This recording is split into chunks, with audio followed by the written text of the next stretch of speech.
বিসমিল্লাহির রহমানির রহিম। আজকে আমরা কিছু গুরুত্বপূর্ণ প্রিপোজিশনস নিয়ে আলোচনা করব। আমরা দেখতে পাচ্ছি প্রথম সেন্টেন্সটিতে রয়েছে the tiger was killed dash Bagha Jatin.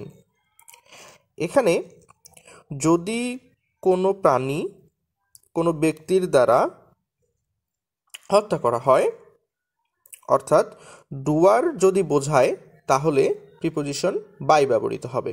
অর্থাৎ এখানে শূন্য স্থানে বসবে preposition by. The tiger was killed by Bagha Jatin.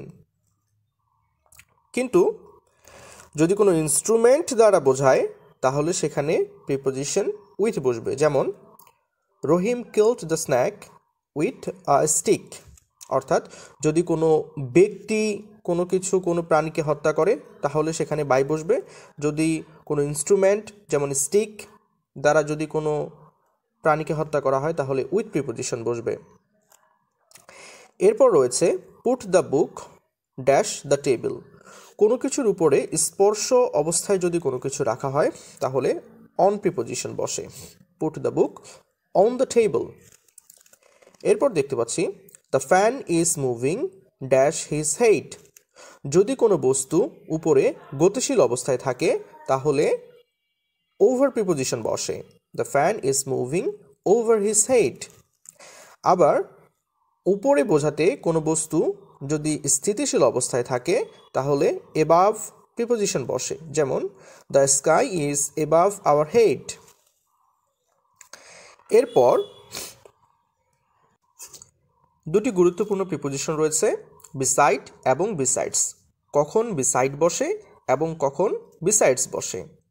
Beside অর্থ পাশে এবং বিসাইডস অর্থ ছাড়া বা ব্যতীত।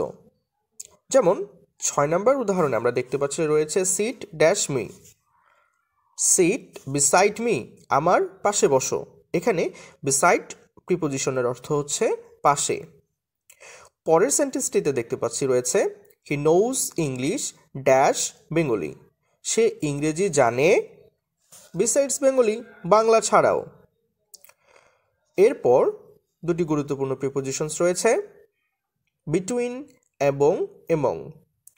বিটুইন প্রিপোজিশন সাধারণত দুজনের মধ্যে কোনো কিছু ভাগ করে দেওয়া অর্থ প্রকাশ করতে ব্যবহৃত হয়। যেমন divide the mangoes between the boys. এবং প্রিপোজিশন দুইয়ের অধিক মানুষের মধ্যে কোনো কিছু বন্টন করে দেওয়ার জন্য ব্যবহৃত হয়। যেমন divide the mangoes among the boys.